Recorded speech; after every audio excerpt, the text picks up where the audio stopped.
Hello à tous, j'espère que vous allez bien.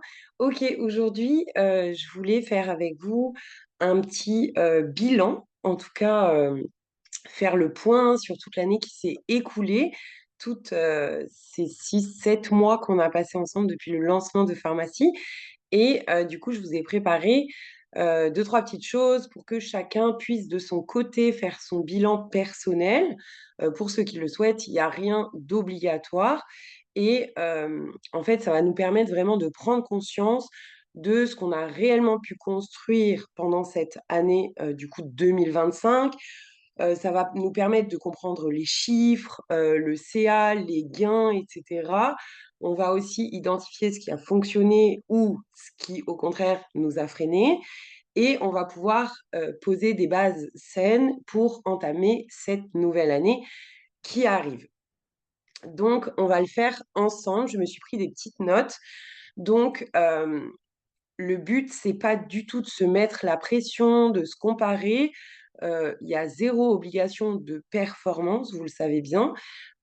Mais je pense qu'il est important, chacun de son côté, chacun pour soi, en tant qu'entrepreneur, de faire le bilan pour avoir une vision claire et c'est comme faire une photo à l'instant T de ce qui s'est écoulé pour se dire: «OK, il s'est passé ci, il s'est passé ça, puis maintenant je veux ça, donc on va aller dans cette direction».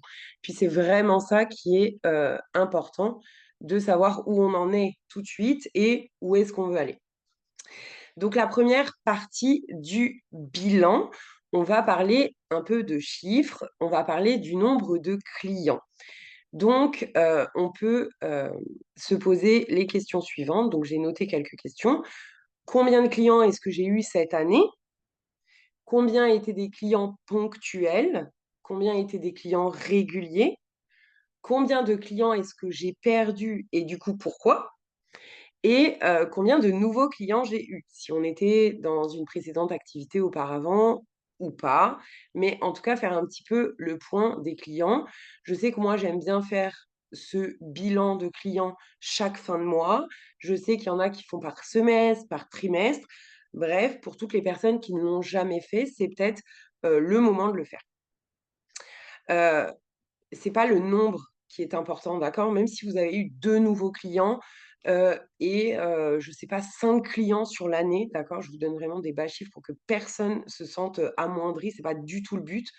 C'est juste ce qui est important, c'est juste de le savoir, de l'écrire, de s'en rendre compte et d'en prendre conscience. C'est vraiment juste ça qui est important.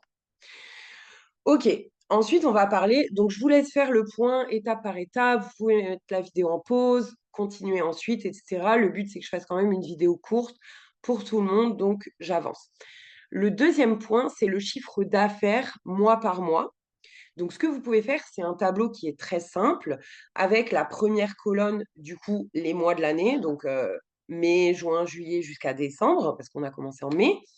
Le chiffre d'affaires du mois, que vous avez noté et ensuite, un petit peu vos émotions. Qu'est-ce qui s'est passé dans votre vie au cours de ce mois-ci? Et on s'en rend peut-être pas compte, mais tout ce qu'on va noter comme émotion, comment on se sentait, ce qu'on a vécu, est-ce que c'était plus douloureux, est-ce que c'était plus joyeux et cetera, va forcément impacter le CA et c'est ça, du coup, qui est aussi important de réaliser, de visionner, de voir, de prendre conscience parce que, du coup, on s'en rend pas toujours compte. Ça va nous permettre, du coup, de voir les pics, de voir les creux et du coup, ben, de faire le lien entre les émotions, les actions, du coup, qu'on met en place en fonction de nos émotions et du coup, le résultat. Donc ça, c'est le deuxième axe. Le troisième axe, c'est les gains réels. Ça, c'est hyper méga important et je vais, aussi je viens de penser à quelque chose que j'ai pas noté dans mes notes, mais je m'étais dit: «Il faut que je vous en parle».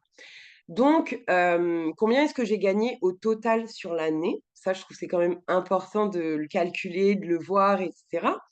Quelle est ma moyenne de gains par mois? Donc soit vous pouvez noter chaque mois combien vous avez gagné ou faire une moyenne, OK? Hem et aussi placer, un mot sur ce que vous gagnez. OK, je gagne tant, ça paye, l'abonnement de téléphone de mes enfants. Je gagne tant, ça paye mon caddie de courses tous les mois. je gagne tant, ça paye, tous mes pleins d'essence du mois. Est-ce que c'est du coup des dépenses personnelles? Est-ce que c'est un complément de revenu? Est-ce que c'est un vrai revenu? Peu importe, en fait, dites-vous que même si votre gain, vous le trouvez petit, d'accord? C'est une preuve que ça fonctionne et c'est ça qui est vraiment important de retenir, OK? Donc faire le bilan de vos gains, de vos commissions et sur ce, je voulais ajouter la chose suivante. J'en ai parlé l'autre fois, il y a pas très longtemps à Lorane. Je me suis dit: «Purée, il faut que j'explique ça aux partenaires, mais je sais pas comment le tourner et cetera». C'est un petit peu, technique et du coup, je vais le mettre dans cette vidéo. En fait, je veux que vous preniez conscience de quelque chose parce que souvent, on s'en rend pas compte et je trouve ça hyper méga dommage, OK? Je vous explique.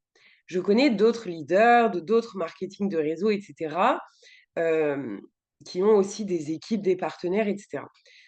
Je sais que je connais une leaduse qui est dans une autre société de marketing de réseau où ça se passe comme «pharmacie» entre guillemets.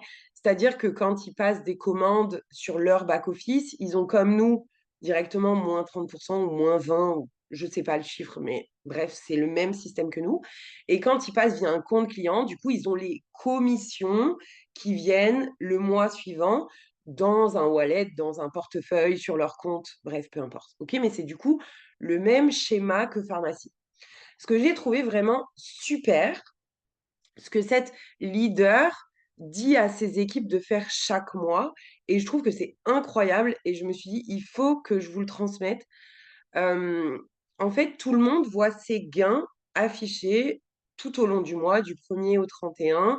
On gagne tant, des fois ça monte, des fois ça baisse en fonction de comment nos équipes se développent aussi et à la fin du mois, on voit du coup dans notre portefeuille nos gains, OK? Souvent, on ne prend pas conscience qu'il y a plus que ces gains qui sont affichés, OK? Donc par exemple, je dis n'importe quoi, vous voyez dans votre portefeuille, votre paye, c'est 500 €, OK? Mais peut-être que dans le mois, vous avez fait des commandes groupées qui étaient passées sur votre propre back office, votre propre compte, où vous avez eu directement les moins 30. Il faut pas oublier de calculer tout ça et de les ajouter à vos commissions. Donc oui, vous avez eu, tant d'euros de commission, d'accord? Mais vous avez eu aussi, des enfin, vous avez eu tant d'euros de bonus, c'est ça que je voulais dire, mais vous avez eu aussi des commissions. Il faut pas oublier de le calculer et de l'ajouter parce que parfois, on oublie, on se dit: «Oh ben j'ai 200 € ce mois-ci», alors que peut-être finalement, si vous avez passé toutes vos commandes en commandes groupées sur vos back office, bah, peut-être que finalement, au lieu de voir les 200 €, bah, c'est peut-être 200 € plus 150 €. Puis là, ça change carrément la donne, en fait, parce que du coup, ça fait 350 € et plus de 200, donc ça change totalement les choses. Sauf que quand on le voit pas visuellement écrit, on ne souvent s'en rend pas compte. C'était pas très français, vous m'avez compris. OK? Donc c'est ça que je voulais vous dire et je trouve ça hyper intéressant et vous pouvez même dans vos équipes créer un chat: «OK, ce mois-ci, j'ai eu tant de bonus, plus tant d'euros de commission». Les commissions, on va dire que c'est tout ce que vous avez, de 30 sur vos back office, mais en tout cas, vous pouvez trouver un système pour que tout le monde s'en rende compte et ben, du coup, prendre conscience qu'en fait, on gagne souvent beaucoup plus d'argent que ce qui est affiché. OK? Au niveau du coup du bilan qu'on a commencé à faire, donc là, on va passer à la partie 2. La partie 2, c'est le bilan émotionnel et la stratégie. OK? Donc là, on va sortir des chiffres et cetera et on va aller vraiment heu, dans le sens des actions. OK? Donc première chose, on va aller dans ce qui a fonctionné. OK? Donc on va noter 3 choses qui ont bien marché, qui ont bien fonctionné pour développer notre business en 2025. On va noter une action qui a eu le plus d'impact, donc peut-être c'est des urnes, peut-être c'est des massages des mains, peut-être c'est de faire des ateliers, bon bref, ça peut être vraiment beaucoup de choses, peut-être c'est les mallettes voyageuses, testeuses, enfin bon bref, ça peut être énormément de choses. Et on va noter aussi une période où on était vraiment parfaitement, totalement alignés. OK? Donc, ça peut être, par exemple, la régularité, les lives, les stories authentiques, enfin vraiment en one shot, pas préparé, pas visuel ou quoi aux caisses, le suivi client, les témoignages, enfin ça peut être vraiment beaucoup de choses. OK? En deuxième partie du bilan émotionnel, on va noter maintenant ce qui nous a freinés. OK? On va, vraiment ne pas culpabiliser en notant ce qui nous a freinés, d'accord? Parce que c'est pas du tout le but. Mais c'est juste de poser les choses, de visualiser, de se dire: «OK, ça m'a freiné». Puis c'est un constat, je suis OK avec ça, il y a pas besoin de culpabiliser à aucun moment, OK? Donc est-ce que c'est peut-être un manque de régularité? Est-ce que c'est peut-être la peur du contact direct avec les gens, la peur de vendre, le manque de clarté? Parfois on est partout, nulle part, enfin, parfois ça va dans tous les sens, donc on manque un peu de clarté. On a peut-être eu à un moment donné des doutes, peut-être qu'on se compare beaucoup aux autres. Bref, ça peut être vraiment beaucoup de choses, mais là, il est vraiment important de noter ce qui vous a freiné et dites-vous que dans tous les cas, tout ce qui vous a freiné, c'est pas un échec, d'accord? C'est juste une information à prendre en compte pour du coup, mieux actionner, heu, l'année suivante. Ensuite, on va aller dans la partie 3. Donc la partie 3, c'est, tout ce qui concerne la posture. OK? Hem, on va se poser comme question: «Est-ce que je me suis, comportée en tant que Laura Collin, entrepreneur et cetera, comme une consommatrice? Est-ce que je me suis comportée comme une testeuse ou est-ce que je me suis comportée comme une entrepreneuse?» OK?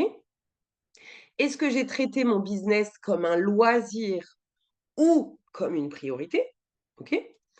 Est-ce que j'ai attendu que la motivation vienne ou est-ce que j'ai créé une discipline? OK?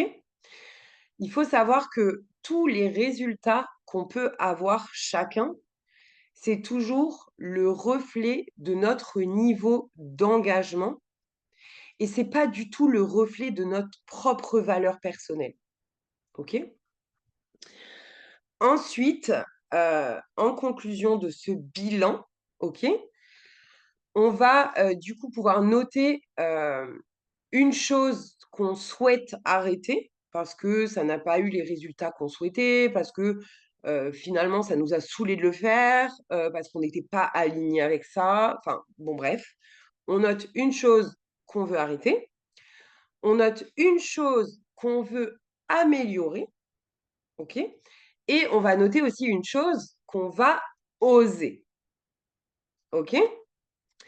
Et du coup, je trouvais ça, vraiment important pour toutes les personnes qui n'ont jamais fait de bilan parce que, bah, c'est pas inné, j'ai envie de dire, d'accord? On n'est pas, bébé, «OK, je vais faire des bilans». Non, pas du tout, donc c'est pas inné pour tout le monde, mais je trouve ça très important de se dire: «OK, comment je me suis sentie? Est-ce que ça a fonctionné? Est-ce que non?» et cetera. Je trouve que c'est vraiment important de le visionner, de le visualiser, d'être en pleine conscience de ce qui s'est passé, des résultats qu'on a eus, pourquoi là il y a eu une baisse, pourquoi ci, pourquoi ça et du coup, je voulais vous partager ça. Et du coup, maintenant que vous avez répondu à toutes ces questions, j'espère que vous avez fait des pauses et cetera quand même, parce que du coup, j'ai été quand même vite. Vous pouvez maintenant décider en pleine conscience de où vous allez à partir de l'année prochaine. OK? Donc ça sert à ça, en fait, de faire un bilan. C'est comme un peu, heu, c'est comme un peu, le rendez-vous du PDG, je crois Cassandre appelle ça. Mais, en gros, c'est juste faire un point avec soi-même de où on en est dans notre propre business, poser les intentions, être en pleine conscience de tout, en fait. Voilà, sur ce, je vous souhaite en tout cas de très belles fêtes de fin d'année. Je vous souhaite une très belle nouvelle année avec beaucoup de succès, beaucoup de réussite. Hem Enfin voilà, d'aller chercher tout ce que vous souhaitez obtenir, en tout cas de développer vos entreprises comme vous le souhaitez, avec l'énergie que vous le souhaitez. En tout cas, je vous souhaite vraiment le meilleur, pour cette nouvelle année qui arrive et puis, ben, pour toutes les personnes, en tout cas, qui ont besoin, de faire un call, de faire un point ou quoi au qu'est-ce, vous pouvez me contacter et on peut redater des bilans enfin des calls, des ce que vous voulez, à partir du 5 janvier, OK? Je vous fais des gros bisous en tout cas, j'espère que, ça vous fera du bien de visionner cette vidéo. J'aurais vraiment aimé être avec vous en Zoom. C'est juste que je voulais absolument imposer à personne un Zoom pendant les périodes de fête et je voulais pas non plus que vous soyez dégoûtés de l'avoir manqué ou quoi. OK, c'est pour ça que j'ai fait du coup, ce format, mais en tout cas, j'aurais vraiment adoré, vous voir dans un Zoom. Je vous fais des gros bisous et puis je vous dis à très vite.